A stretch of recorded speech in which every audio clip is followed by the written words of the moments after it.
All right, so I accidentally paused or cut the video and right before I was showing Jalen Suggs highlights. So this is gonna be a two-parter because my dumbass pressed the red button when I was trying to press the play on my laptop. Anyways, so we're gonna go back to look at Jalen Suggs, and I was just kind of going over his just this crazy play he had in the tournament with a block and an assist. And this is just one of those plays like feel for the game, ultimate competitor, high IQ stuff, just special stuff with this kid. So let's watch this play. Here he goes. He gets beat on the drive initially, recovers, gets a clean block, and then immediately is able to track the ball down and then just make a sick pass to Timmy, their forward on Gonzaga. And that type of play with a minute and some change left in the Final Four with the game that close, just he also obviously had the buzzer beater. We can check that out too because we kind of have to. But yeah, he's just a kid, man. Like, this kid is just... I wanted to show the block and the assist first just because I thought that was really... that was more something that you can really translate more to the next level. The buzzer beater was kind of cool because, you know, it was a buzzer beater. Obviously, we have to lose our minds over that. But that play, that defense leading into offense, I thought was really special. So here's the buzzer beater. I mean, this game was so crazy. Overtime. I thought that was such a bad job by Gonzaga, kind of just giving up on that follow-up. And then look at this kid just pull it, bang. That's just I got a feel for the game type shit right there, you know? Wins the game, special stuff. So I have Jalen Suggs going 4 to Toronto. 5, I have James Bouknight out of UConn, and I have him going to Orlando, who has the 5th pick. And this is more so of a fit thing, I think. I think Orlando, I mean, right now they have Jonathan Isaac, who, I mean, if he just stays healthy, he could be really special. But with him, it's just health. They have Mo Bamba, which you don't really know what's going on there. They have Cole Anthony, who had a pretty solid rookie season, but Cole Anthony definitely isn't one of a cornerstone franchise guy.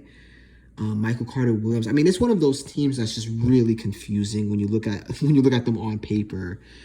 And if you're a team that doesn't, you know, you have a bunch of these forwards and centers who have potential, but they're A, never healthy, or B, you know, having some sort of learning curve in the league. When you're a team like that and you also kind of are stuck in this position where you're not really that good, you don't really have a future, I say why not take a guy like James Bouknight who can just straight up score, which I think Orlando has really lacked in the past few years. I think they just need someone who can just get them buckets. You know, if you put a guy like Bouknight alongside someone like Isaac, who hopefully can stay healthy, and you have this potential 1-2 tandem of an inside-outside scoring presence that Isaac, I mean, he brings it on defense too. I mean, a lot of this with Orlando just kind of is Isaac able to stay healthy, and if not, where do you go from there? But I have them taking James Bouknight because I just love his ability to score, man. I think they could use that in Orlando. So here he is. This was the game against Creighton in December. Creighton was ranked 9. UConn wasn't even ranked, which is funny because UConn's always ranked, but you know, one of those years, no Duke, no Kentucky, no UConn rankings, but he was definitely one of the few spotlights that they had. And his ability, okay, let's watch him here. He gets the ball, just flat out scorer. This is what you want if you're Orlando. Someone who could just get you buckets right away. And he also has a really good, he's really good at contorting his body and finishing in these awkward positions, which is definitely something that will translate into the league because he's going to get hit a lot in the NBA. It's going to be a lot of, you know, are you able to finish in traffic? And I think he has that ability. There he goes with the shot making again. A real creative shot maker. Something else that I think would translate well. And it's just really hard to stay in front of this guy here. They give it back to him, and he just blows by this dude, I think. Yeah, look at this. Just explosion, finish, and 1. James Bouknight out of UConn, just a flat-out scorer. His questions kind of lie on the defensive end. But if you're Orlando, I think you kind of want to build your offense before you focus on defense. You have Isaac and you have some other guys on defense that you could kind of hide Bouknight in. But with what he brings from the offensive end, I think you need this, especially if you're a team like the Magic who just, you have no sense of direction with them. So yeah, I got Bouknight Going forward to Orlando, there's a couple more highlights. Here he goes, able again just finish in traffic and one. Oh, doesn't finish, but gets the 2 free throws. Yeah, this was just a scoring virtuoso out of him. There you go, cut off the ball. There you go again. That's what I mean. His ability to just contort his body and finish. It's really special.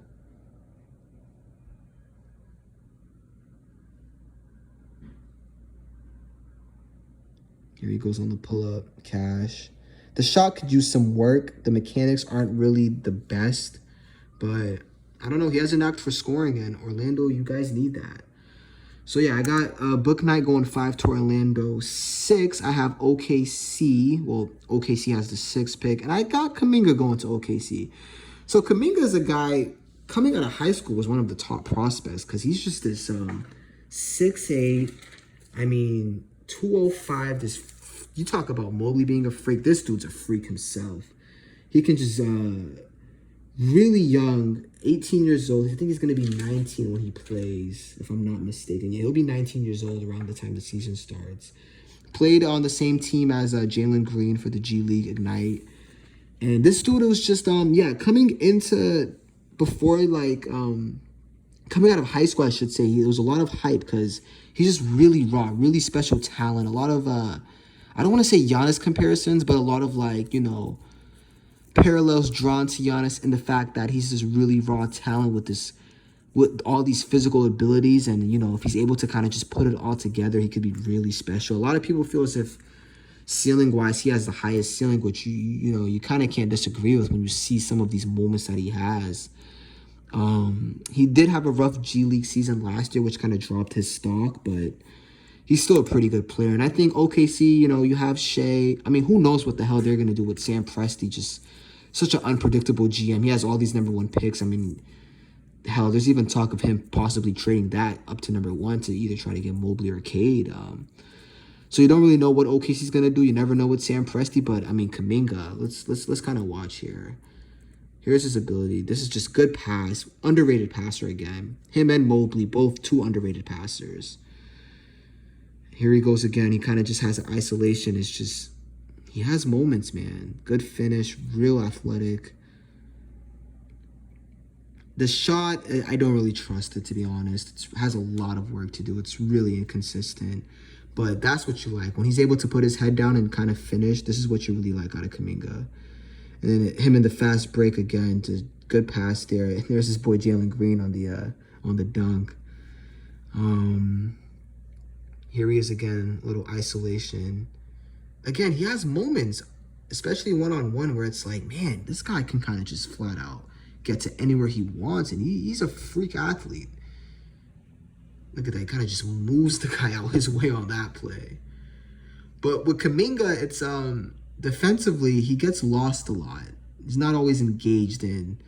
That's always there. I mean, there he kind of has an amazing block there, but with Kuminga, it's just it's consistency with him. It's how consistent can this dude be on the offensive end and the defensive end? I mean, there was talks of him a lot of times getting disengaged on defense, falling asleep on plays, forgetting who his man is, what his assignment is. But he's a guy that if he's able to put it all together, he has moments. I think there's a shot that can be worked on there that in a few years could maybe be reliable, possibly a 35-37% three-point shooter if he really develops that shot. I think there's some fundamentals there that you should be excited about. But with Kuminga, it's just consistency. Like I said, is how consistent is this guy going to be on both ends? How locked in is he going to be? Because that's another question mark with him. And those are real question marks, which is kind of why he fell to 6. I mean, going into the year, you probably would have had him at 3. Some people even 2 over Mobley. Mobley's stock definitely raised a lot during the season, especially during the tournament. But Kuminga, nonetheless, is still a really talented player, really young. So that's definitely an upside when he's just, I think he's going to be the youngest player in the draft. And you always like when a guy's really young. Let's see, here he is here on the block. I mean, look at that spin move. Just really athletic again. Just explosive. Here he is on the let's see what he does here. Just runs the floor, yeah. He's a good athlete, but it's just consistent with him. Consistency with him. Can't even talk. It's getting late. So yeah, I have Kuminga going 7 to OKC and 6 to OKC, excuse me. And with the 7th pick is me and Gabe's beloved Golden State Warriors. And I think they should take this guy. I think they should take Franz Wagner. And I say this because I think he's just a good fit. He's a big who can stretch the floor, which I think is what you need when you have Steph and Clay and Draymond, who's able to play make. He has a really high IQ, which I think is important, especially for a team like Golden State, who has this really complex system. You kind of saw Wiseman struggle in the system because of just how complex that Golden State offense is, with a lot of cuts, a lot of screens, a lot of high pick and roll. And I think Wagner, with his ability to stretch the floor, he's 6'9", he could play make. Pretty good defensive IQ, really good at telegraphing passes. This was kind of his highlight reel from this season. Here he is stretching the floor with the 3. You know, if you're Golden State, you need guys that you can just play around Steph, especially with Steph. It looks like he's going to maximize. I mean, I think the best is yet to come with him, and honestly for this team. So why not, just pick a player who you can plug in right away, who can, possibly learn the system quickly. And I think Wagner's that. Brother of Mo Wagner, by the way. Fun fact. Much better than his brother, I would say. There he goes again. He's able to put the ball on the floor a couple times. I don't think it's going to be as easy for him in the league to just, put the ball on the floor. But with him, it's the hustle, it's the effort, and it's the ability to stretch the floor, as well as his ability to defend. There he goes reading the pass. He's really good, oddly good at telegraphing passes. Him and Cade Cunningham, I think, from this draft are really good when it comes to those instinctive defensive things. Again, I think Mobley just all around is just the best defender in this draft. But Cade and Wagner, I think they have good defensive instincts that could help them. Kind of, not bad job staying in front of the smaller player. I don't know. I think this is a good fit for Golden State, mainly because of his ability to stretch the floor and his ability to defend, along with the IQ. I think it's a possible match made in heaven with Golden State. Again, that's if they don't trade this pick, because you never know with these teams. You never know on draft night. I mean, I could be making this whole video and it could be completely backwards, the whole draft order and who gets picked. But I don't know. I wanted to just get this out before the draft, kind of give you guys an idea of who I think will go and where they'll go. So yeah, that's my top 7. I'll go over it one more time. I got Mobley 1 to Detroit, Cade Cunningham going 2 to Houston, Jalen Green going 3 to Cleveland. I have Toronto taking Jalen Suggs at number 4, James Bouknight going to Orlando at number 5, Kuminga going to Oklahoma City at number 6, and I have the Golden State Warriors at number 7 taking Franz Wagner. And yeah, that's gonna be it for this mock draft. Hope you guys enjoyed it. Hope you guys maybe learned a few things. If there's anything to really learn from the draft, is that it's really hard to predict who's going to be good and who isn't. I think that's the main thing that we should really take away going into these drafts is you can get an idea. You can make a mock draft on who's going to be good and what might translate. But at the end of the day, a lot of times this shit is just a crapshoot, I try to look at how you perform in the tournament and how you perform against other top-seeded teams in college, because I think if you're able to perform, again, my thing is if you're able to do well in games that matter, I think that can translate well into the league, especially if the talent's already there and you're already better than, a lot of the people around you, a lot of the players around you.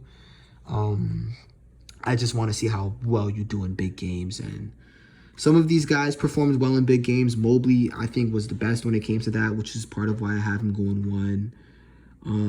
Jalen Green, a real good big game performer. Cunningham and Jalen Suggs was a real good big game performer. Jalen Green and Cunningham, not as much. Kuminga, not as much. I think Wagner played decent in big games. Bouknight didn't really get the opportunity since UConn wasn't as good. But yeah, so that's my mock draft. I hope you guys enjoyed this. This is gonna be a 2-parter again because I messed up and accidentally separated the videos into 2 since I paused it. But yeah, that's going to do it for me. Again, season 2 this Sunday. The real fun begins. This is a little mock draft in the meantime to kind of crave your needs for content coming out of the Richie and Michael connection. And yeah, it's going to be it, guys. You guys have a good night and happy draft day.